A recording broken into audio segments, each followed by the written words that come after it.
Hello guys, welcome to the Pep coding. तो आज हम शुरू करने वाले हैं अपनी एक और नई वीडियो।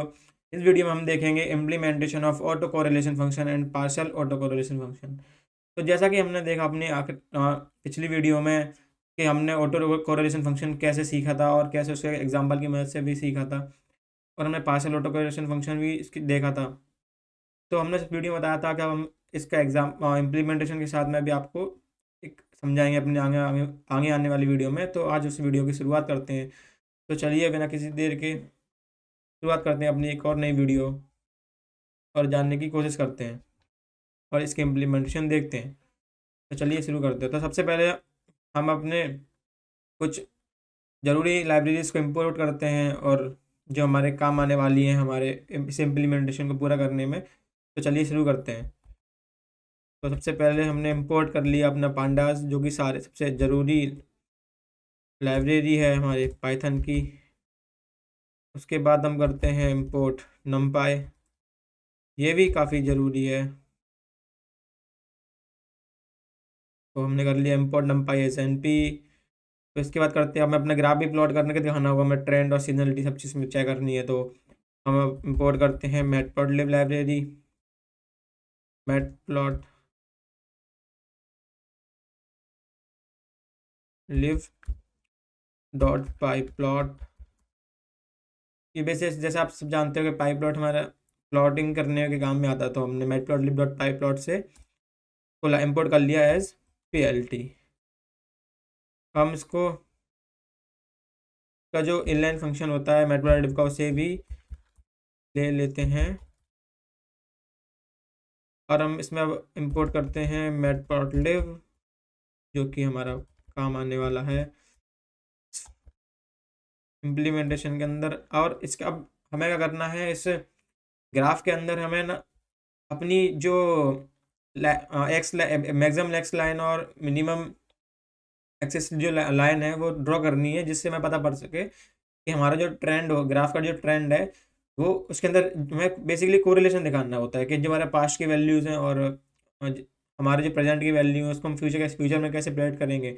तो जैसे हमने अपने थ्योरी वाली वीडियो में समझा था कि ACF PCF PACF में कैसे क्या काम करता है। तो उसमें बेसिकली हो क्या रहा था कि हम अपनी पुरानी वैल्यूज़ को, पास्ट के वैल्यूज़ को उससे कैलकुलेट करके नई वैल्यू प्रेडिक्ट कर रहे थे। तो इसीलिए हमें यहाँ पे देखना होगा कि हमारा जो उसमें कोरिलेशन चेक करना है पहले। तो हमें तो उसमें कोरिलेशन चेक करने के लिए हमें यहाँ पे अपनी लाइंस ड्रॉ करनी होगी। तो उसके लिए हम इस यहाँ पे मैटप्लॉटलिब लाइब्रेरी में से लाइंस ड्रॉ करने वाली लाइब्रेरी फंक्शन यूज़ करते हैं। तो matplotlib.rc के अंदर आता है ये एक्सटिक, मतलब हमें एक्सेस के अक्रॉस लाइन ड्रॉ करनी है और हमने उसको लेवल्स दे दिए, लेवल का साइज दे दिया 50। वापस से हम वाई एक्सेस के लिए ड्रॉ कर लेते हैं .rc वाई टिक।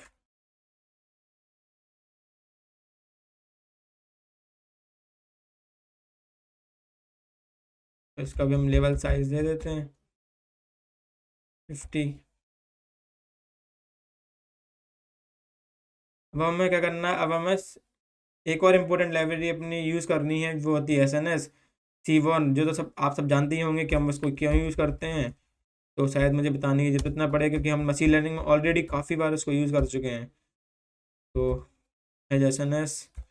अब इसमें हमें क्या करना है, अपना जो हम जो ग्राफ को प्लॉट कर रहे हैं, बेसिकली मैं आपको वापस बता देता हूँ। जो SNS है हमारे एक सब काफ़ी पावरफुल लाइब्रेरी है, जो हमें ग्राफ ड्रॉ करने में काफ़ी मदद करती है। तो जैसे हम इसमें ग्राफ ड्रॉ करने, तो हमें इसमें अपने बताना है कि हमारे जो ग्राफ प्लॉट करने की जो बैकग्राउंड में जो हमारे इमेजेस होंगी, जो एक तरीके से जो ग्रिड है, ग्रिड को यूज़ कर, ग्रिड में कैसे कलर की होगी, तो वो सब इसमें अभी कर देते हैं सेट।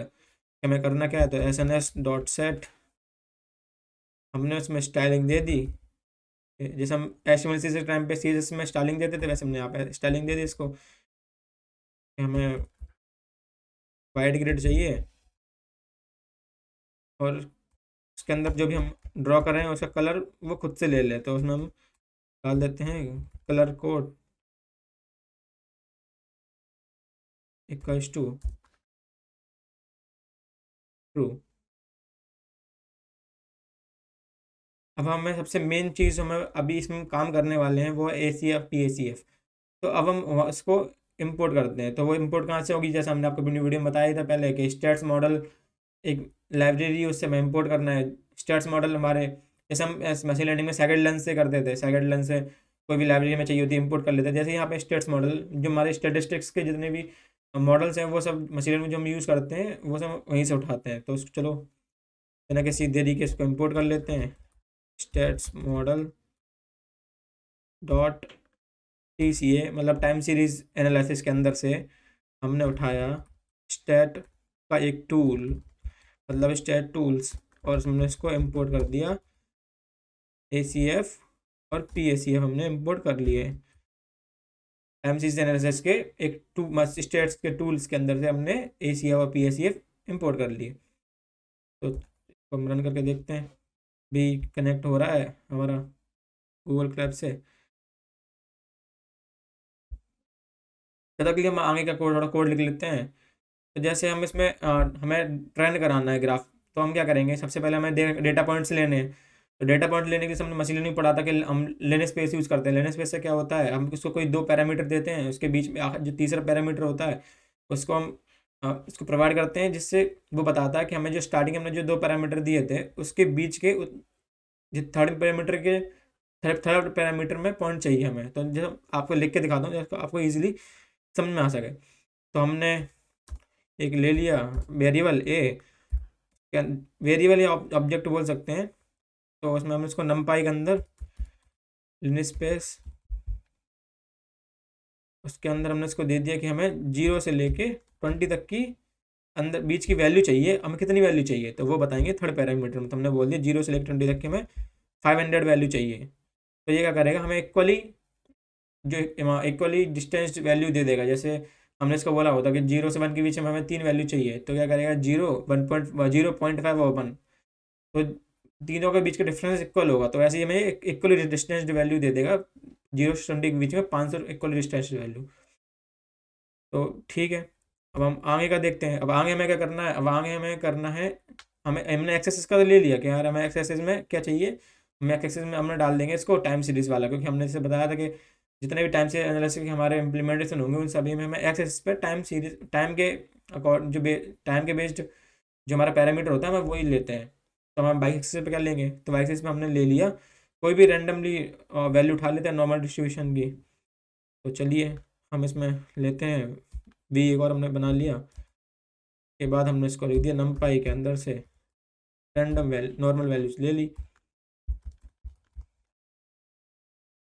अब इसके अंदर हम क्या पैरामीटर पास करेंगे, तो जैसे कि हम यहाँ पे देख पा रहे हैं कि इसने बोला कि यार हमें पैरामीटर पास करने हैं। तो हमने क्या करा, हमने इसको बोल दिया कि हमें 0 से लेके 10 तक के 500 वैल्यूज दे दो। ठीक है ले लो। तो अपने इसमें इसको भी रन करा के देखते हैं। तो हमने ऊपर देखा था हमारे ऊपर इसको इसने एरर दी थी मैटप्लॉटलिब नॉट फाउंड।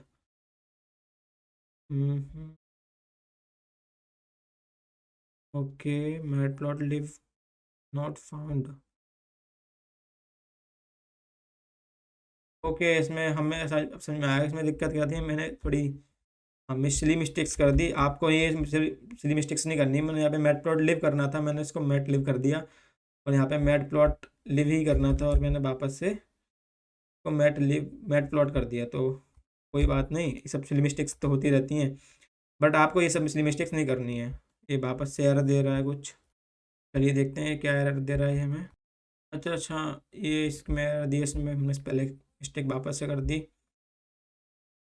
थोड़ी बहुत सिली मिस्टेक्स हो रही हैं, तो इसका आपको ध्यान रखना है कि सिली मिस्टेक्स आपके साथ ना हो। तो ये अभी हमारा काफ़ी सही से रन हो चुका है, हमारा इन सारी लाइब्रेरीज इंपोर्ट हो चुकी हैं। तो फिर हम इसको भी रन करके देखते हैं कि ये रन होता नहीं, और ये भी रन हो चुका है। हम देख लेते हैं कि इसने क्या से क्या वैल्यू दी हैं। तो हमने ए और वी प्रिंट करा लिया, तो इसने हमें इतनी सारी वैल्यूज़ दे दी। हमारी जो ए की वैल्यू है वो इतनी सारी, ए और वी की वैल्यू इसने हमें इतनी सारी दे दी। ठीक है कोई बात नहीं। अब हम देखते हैं आगे का पार्ट, तो हमें आगे का करना है। अब हमने अपने एक्स एक्सिस और वाई एक्सिस की वैल्यू भी हमने अपने ले ली।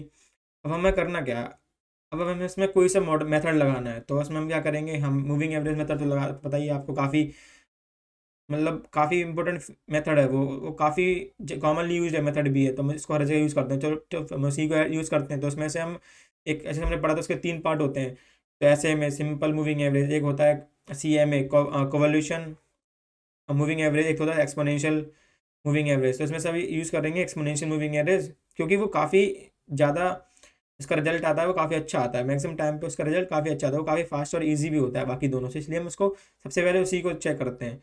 तो चलिए उसमें से हम देखते हैं एक्सपोनेंशियल सीरीज़ वाले को। तो हम इसमें हमने एक प्रिंट करा लिया भाई ये कर लेते हैं जिससे हमें थोड़ा पर आसानी हो समझने में कि एक्सपोनेंशियल का है। तो फिर हमने इसमें NP डॉट एक्सपोनेंशियल, फिर हमने ऊपर जो ना इसका बनाया था, हमने उसको ले लिया A इंटू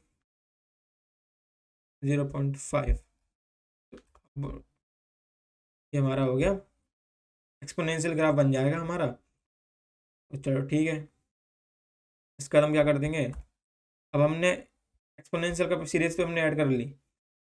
अब हम इसमें क्या करेंगे ना, हमने जो अपना वाई एक्सिस का जो बनाया था हमने पहले, जो हमारा वाई एक्सिस का जो हमने प्लॉटिंग कर रखे थे, जो पॉइंट्स डेटा पॉइंट्स ले रखे थे, अब हम इसको इसमें ऐड कर देंगे। जो हमारा नॉर्मल डिस्ट्रीब्यूशन था, बेसिकली नॉर्मल डिस्ट्रीब्यूशन जो सीरीज थी, हम उसको इसमें ऐड कर देंगे, जिससे कि हमारा जो दूसरा वाला जो पैरामीटर था, दूसरा वाला जो हमारा फीचर था, एक तो हमारा टाइम के बेसिस पे ले रखा है, क्योंकि हमने लिनियर स्पेस से लिया था एक्सेस पे। और जो दूसरा हमारा जो हमारा डेटा न्यूमल डिस्ट्रीब्यूशन है वो हमने लिया था, और एक हमने ये बना लिया एक्सपोनेंशियल सीरीज वाला, एक हो गया नॉर्मल डिस्ट्रीब्यूशन सीरीज वाला। तुम दोनों को ऐड कर देंगे, जिससे कि हमारा जो ट्रेंड की जो ट्रेंड का ग्राफ बनेगा वो हमें जो क्लियरली शो हो पाएगा कि जो हमारा ग्राफ है वो कैसा बन रहा है। क्योंकि हमें इसमें मेथड भी लगाना है अपने नॉर्मल डिस्ट्रीब्यूशन के अंदर, क्योंकि हम डायरेक्ट ग्राफ प्लॉट करेंगे तो हमारी जो वो वैल्यू समझ हमें शो ही नहीं कर पाएगा, इसलिए हमें इसमें मेथड मूविंग एवरेज मेथड भी लगाना है। तो चलिए हम बिना के ऐड करके देखते हैं। हमने क्या करा, वाई के अंदर YE प्लस V, जो कि हमने B पहले देख लिया था कि हमने V यहाँ पे लिया था। तो मैं इसको हटा देता हूँ जिससे इतना, हाँ भी ठीक है, ये काफ़ी सही लग रहा है। तो फिर हमने ये सब तो कर लिया, अब हम क्या करते हैं अपना ग्राफ प्लॉट करके देखते हैं। तो चलो ठीक है, हम अपना ग्राफ प्लॉट कर लेते हैं, PLT डॉट फिगर।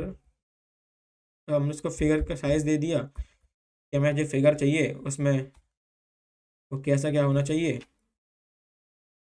चलिए अब इसमें कितना साइज डाल, कितना भी डाल सकते हैं, तो चलो हम ठीक है 16,7 ले लेते हैं। ठीक है, उसने बोल दे दिया हमें। हम क्या करते हैं, हम इसको प्लॉट कर लेते हैं। प्लॉट कैसे करते हैं, पाई प्लॉट से। मैट प्लॉट डॉट पाई प्लॉट हमने जो इंपोर्ट करी थी उससे कर लेते हैं। तो PLT डॉट प्लॉट, और हमने इसको जो पैरामीटर दे रखे थे, हमें कैसा एक जो तुम्हारा एक्सेस में क्या हो गया, एक्सेस में लगता है एक्स वाई हम जिसमें पैरामीटर होते हैं, तो एक्सेस पे हम क्या था ए, हमने लिनियर स्पेस से लिया था, तो हम एक्सेस पे ए कर देंगे और वाई की जगह हम कर देंगे जो हमने अभी वाई निकाला अपना एक्सपोनेंशियल और नॉर्मल डिस्ट्रीब्यूशन सीरीज को ऐड करके, हमने कर दिया। चलो अब इसको प्लॉट करके देखते हैं ग्राफ कैसा बनता है। तो ये हमारा ग्राफ ग्राफ बन गया। तो हमारा जो ग्राफ जो आपको समझ में आ रहा है वो क्या हो रहा है, ये हमने यहाँ से वैल्यूज़ ली थी एक्सेस पे एक्सपोनेंशियल उसको ऐड करके, तो ये हो गई।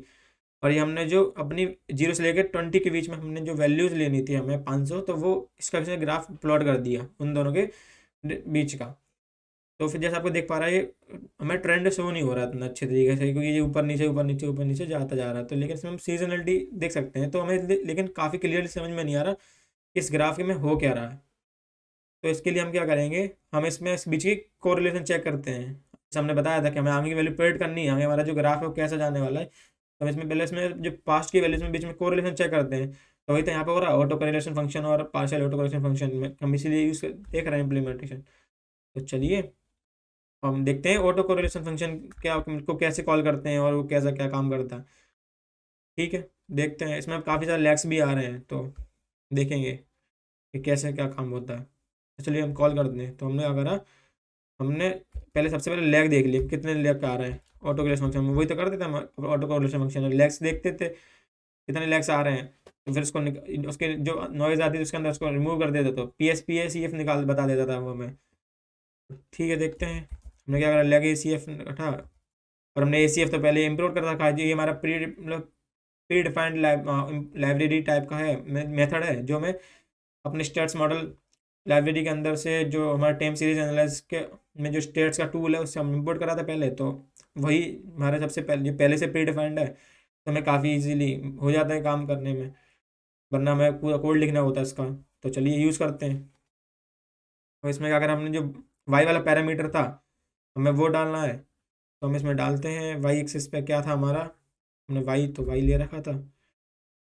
ठीक है, अब हमें क्या करना है, हमें इसमें ऑटो करेक्ट फंक्शन में क्या करना है, हम लेग्स चेक करते थे कि कितने, मतलब एक लेग्स उसको बोलते थे कि यार मैं ना इतने लेग्स तक की वैल्यू चाहिए।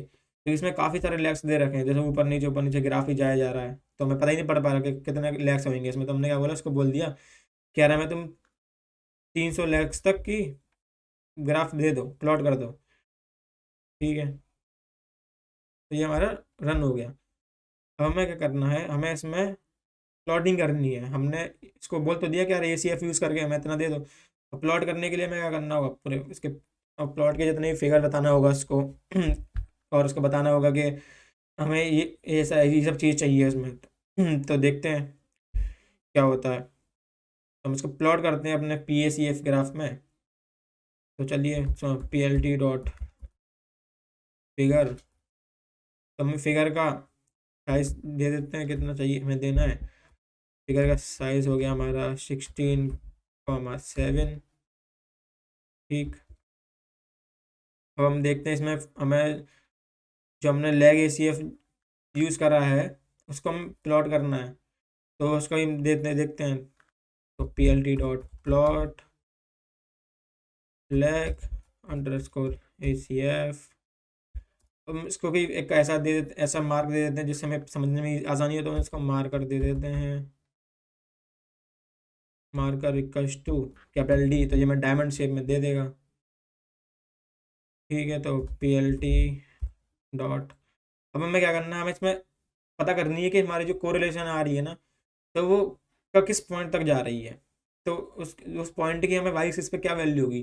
तो उसके लिए हम क्या करते हैं, एक हमारा फंक्शन है लैब माप, सॉरी, हमारा फंक्शन है पाइप प्लॉट के अंदर एक फंक्शन होता है। तो उसमें हम क्या करते हैं, हम उसमें एक हमें हॉरिजॉन्टल एक्सिस ग्राफ के क्रॉस हॉरिजॉन्टल लाइन ड्रॉ कर लेते हैं। जैसे हमने एक्स मिनिमम वैल्यू पर ड्रॉ कर लिया, और एक मैक्सिमम वैल्यू पर ड्रॉ कर लिया, और एक वाई का 0 वाले पॉइंट पर हमने ड्रॉ कर लिया। तो जिससे हमें पता पड़ जाएगा कि यार ये हमारा जो ग्राफ है वो नेगेटिव किस पॉइंट पर हो रहा है, किस पॉइंट के बाद वो नेगेटिव जा रहा है, किस पॉइंट के बाद वो पॉजिटिव जा रहा है, किस पॉइंट पर वो जीरो हो रहा है। तो अगर वो पॉजिटिव में होगा ग्राफ, तो वो हमारा पॉजिटिव कोरिलेशन बताएगा। और अगर जीरो हो जाएगा, तो जीरो के मतलब जीरो से ऊपर होगा तो पॉजिटिव कोरिलेशन बताएगा, जीरो से नीचे होगा तो नेगेटिव कोरिलेशन हो जाएगी। तो बस हमें वही चेक करना है। तो उसके लिए हम क्या करते हैं, यहाँ पे जो हमारा फीचर है, तो फीचर को यूज़ करते हैं। तो क्या उसकी कोड होता है AXH लाइन, मतलब जो हमारा हॉरिजॉन्टल लाइन के अक्रॉस वो हमें ग्राफ के लाइन ड्रॉ करके देता है। तो उसमें हम एक तो हम बनाते हैं वाई कस टू 0 पे, जैसे हम आपको बताया था। और उसमें हम लाइन की स्टाइल भी दे देते हैं, डिफ़ॉल्ट भी हम यूज़ कर सकते हैं, लेकिन ठीक है हमारा फीचर है तो हम यूज़ करते हैं। तो उसमें हाइफन जिससे थोड़ा सही लगे हमें सारी। और इसमें एक हम कलर भी दे देते हैं। तो कलर में हम इसको दे दिया रेड, तो रेड कलर की मैं लाइन ड्रॉ करके दे देगा ये। तो ऐसा ही सेम इसको कॉपी कर लेता हूँ कि हमें ये 3 बार ड्रॉ करनी है, तो बार बार क्यों ही लिखें। लेकिन हमने एक बार ड्रॉ की थी वाई कस टू 0 के लिए, अब हम ड्रॉ करेंगे वाई कस टू -1 के लिए। सॉरी, और अब हम ड्रॉ करेंगे आखिर उसके बाद वाली वाई कस टू 1 के लिए। यहाँ पे मैंने माइनस कर दिया है, यहाँ पे इक्वल्स टू आएगा। तो इसमें क्या है, वाई कस टू 1 के लिए हम जो ड्रॉ कर रहे हैं उसमें ना हमने 1 किलोमीटर कर लिया, लेकिन इसके ऊपर वैल्यू होंगी तो क्या करेंगे, लेकिन इसलिए हमें क्या करना है, वाई की जो मैक्सिमम मिनिमम वैल्यू पे चेक करना होता है। तो मैक्सिमम वैल्यू पे हम क्या करेंगे, तो हम कर देंगे -1 एक वैसे प्री डिफाइंड वैल्यू होती है, तो फिर उसको हम डायरेक्ट यूज़ कर लेते हैं। जो हमारा नमपाई का numpy dot square root length of Y, तो ये जितनी हमारी वाई की लेंथ होगी उसके अकॉर्डिंग ये ऑटो कस्टमाइज हो जाएगा, हमें इसकी फिक्स्ड वैल्यू नहीं डाल सकते। तो इसको भी सेम कर देते हैं, 1.96 divide by N P dot square root length of Y.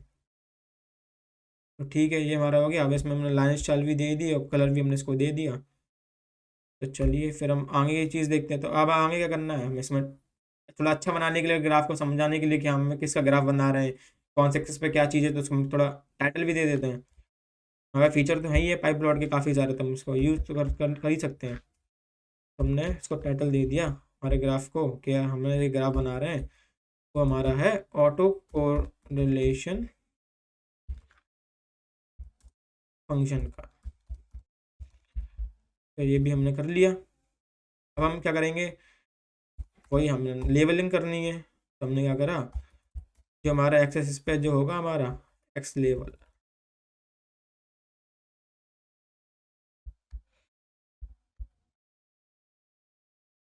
PLT dot title हो गया, ठीक है। और ये एक्स, ये हमारा एक्स लेवल हो गया।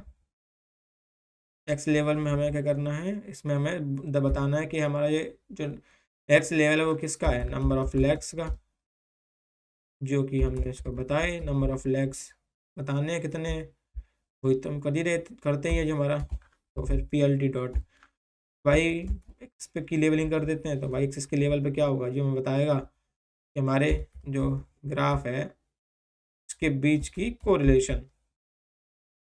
तो ठीक है, वो भी हमने देख लिया कि कोरिलेशन बतानी है हमें। अब हमने क्या करा, इसको का जो लेआउट हमने बनाया है पूरा उसको प्लॉट कर देते हैं। तो PLT dot height underscore layout. चलिए इसको रन करके देखते हैं। ने बोला कि हमने ये इनवैलिड सिंटैक्स है, कौन सी लाइन में है, तो देखते हैं। हाँ, तो हमने यहाँ पे कॉमा लगाना भूल गए। तो ये सब सिली मिस्टेक्स तो थोड़ी बहुत होती रहेंगी। ये बोल रहा है कि जो हमारा फिगर का साइज हमने जो दिया है इसको, वो हमारा, अच्छा यहाँ पे हमने इसको इक्वल्स टू नहीं लगाया था, क्योंकि हमारा फिगर का साइज हम इसको दे रहे हैं तो इसको इक्वल्स टू तो लगाना ही पड़ेगा। और ये हमारा प्लॉट हो गया ग्राफ। तो हमारा ये ग्राफ तो प्लॉट हो गया, लेकिन ये काफ़ी अजीब सा प्लॉट हुआ है। तो उसके लिए हमें क्या करना होगा, अच्छा अच्छा, ये एक अभी शायद से ठीक से प्लॉट हो जाए। अच्छा, तो फिर हमारे ये गलती शायद से कहीं हुई है। अच्छा हाँ ठीक है, हमने यहाँ पे इसको एन लैक जो हमने वैल्यू दी थी वो हमने इसको लैक सही से कमांड नहीं लिखी है। तो चलिए सही करते हैं उसको। तो अब शायद से ये सही से रन हो जाएगी। हाँ, अब हमारा ग्राफ सही से रन हो गया है। तो जैसा आप देख पा रहे हैं ना, मैं इसको थोड़ा जूम करके दिखाता हूँ आपको।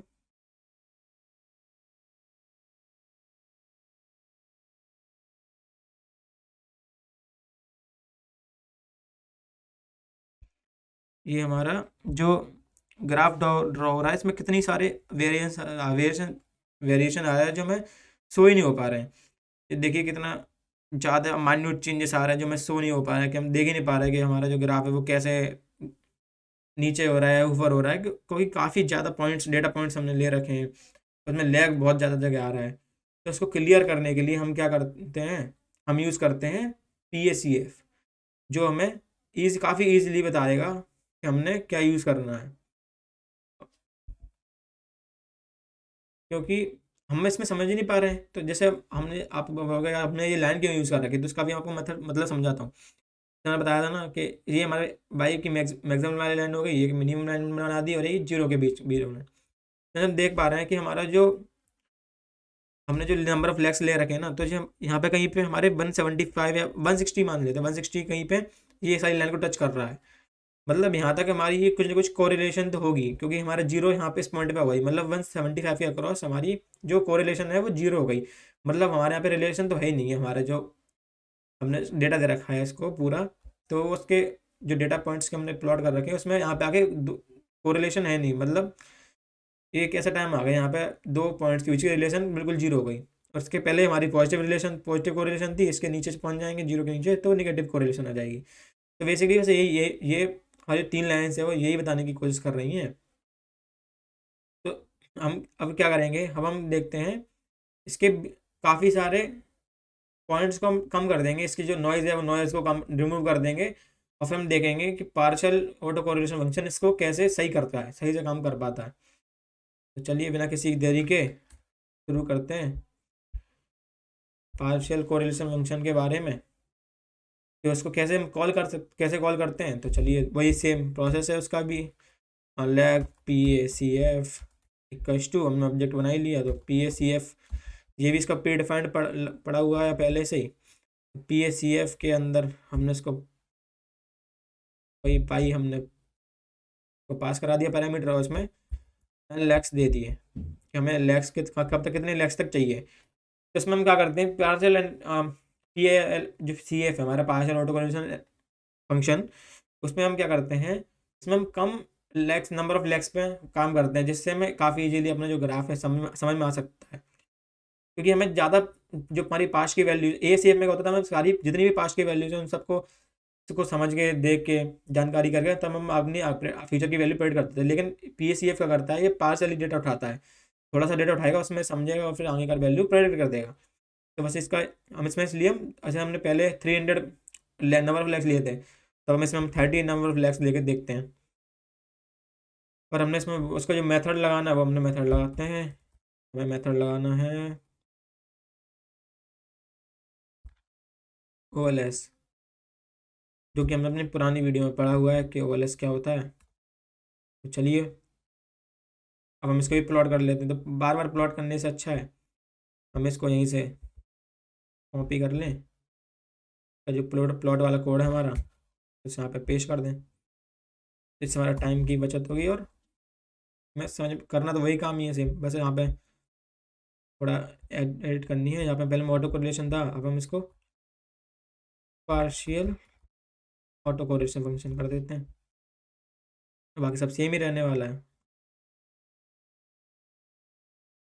बट ये मैं 300 तक ही क्यों दिखा रहा है, तो इसके लिए हम देखते हैं कि हमने कहीं गलती करी होगी। अच्छा, हमने यहाँ पे जो इसको कोड हमने चेंज करा है ना लैग PACF, लेकिन हमने यहाँ पे इसको पास कराया है लैग ACF पुराना वाला ही, तो फिर वो प्लॉट तो हमारा ACF का ही करेगा ना। तो कोई बात नहीं, अभी हम वापस करते हैं। तो देखिए इसमें हम ग्राफ कितनी इजीली समझ पा रहे हैं, हमारे डेटा पॉइंट्स कितने इजीली हमें दिख रहे हैं कि हाँ हमारा डेटा पॉइंट एक ये रहा और एक ये रहा। तो मैं सब चीज़ें दिखती आ रही है कि एक डेटा पॉइंट ये रहा, एक ये रहा, एक ये रहा, एक ये रहा, एक ये रहा। तो यही काम होता है पार्शियल जो हमारा ऑटो कोरिलेशन फंक्शन है। ये हमारी जो डेटा पॉइंट्स के बीच में जो रिलेशन बताता है वो काफ़ी आसानी से बताता है और काफ़ी अच्छी से ड्रॉ कर पाता है, तो इसलिए हम इसको यूज़ करते हैं। तो जैसे हम देख रहे हैं कि इसका जो डेटा पॉइंट है हमारा इस पॉइंट पे आके इस लाइन को टच कर रहा है, बट ये जीरो वाली लाइन तो है नहीं है, तो यहाँ पे हमारी जो कोरिलेशन है कुछ ना कुछ तो होगी, जीरो तो नहीं होगी पर जीरो से ज़्यादा कुछ ना कुछ तो होगी। लेकिन इस पॉइंट पे आके हमारी कोरिलेशन है वो बिल्कुल जीरो हो गई है, जीरो को टच कर रहा है। तो इसके ऊपर जो लाइन आ रहे हैं वो सब हमारे पॉजिटिव कोरिलेशन हो गए, इसके ऊपर जो फिर जो वापस को पॉजिटिव कोरिलेशन, लेकिन जीरो के नीचे जो जा रहा है वो नेगेटिव कोरिलेशन हो गए। लेकिन इसमें हमें क्या समझ पा रहे हैं कि हमें इसमें छोटा सा डेटा देख के भी हम अपने आगे का फ्यूचर भी प्रेडिक्ट कर सकते हैं, तो इसका काम यही था। तो जैसे आप देख रहे हैं कि हमारा इसने क्या करा, जो हमारा ये लाइन को कट कर रहा है कोरिलेशन वाली लाइन को, तो इसके बाद का इसने जो डेटा प्रेडिक्ट कर रहा है वो कैसे कर रहा है।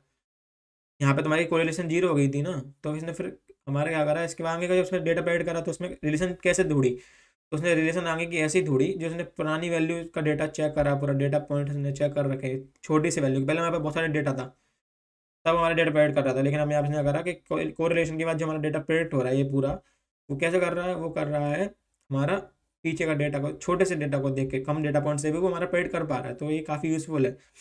तो इसमें हम देखते हैं कि इसने कितने नंबर ऑफ लैक्स को यूज़ करके हमारा डेटा प्रेडिक्ट कर दिया। यहाँ पे हमारा जो कोरिलेशन है 0 हो रही है, तो यहाँ पे इसने 15 पे करा, तो हमारा नंबर ऑफ जो हमारे लैक्स कितने हो गए, 4, नंबर ऑफ 4 लैक्स पे भी इसने हमारा डेटा प्रेडिक्ट कर दिया। और वहाँ पे हम कितने लैक्स देख रहे थे, काफ़ी ज़्यादा लैक्स आ रहे थे, लेकिन उसको हम शो ही नहीं, देख ही नहीं पा रहे थे कितने लैक्स के बाद हमारा डेटा इसने प्रेडिक्ट कर दिया। तो यहाँ पे हम आराम से देख पा रहे हैं कि इसने हमारा 4 लाख के बाद भी हमारा डेटा प्रेडिक्ट कर दिया।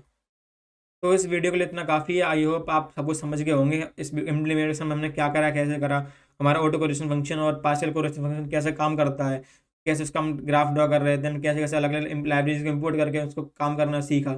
तो फिर मिलते हैं अपने अगले वीडियो में, तब तक के लिए टाटा बाय बाय, बने रहिए हमारे पैप कोडिंग के साथ।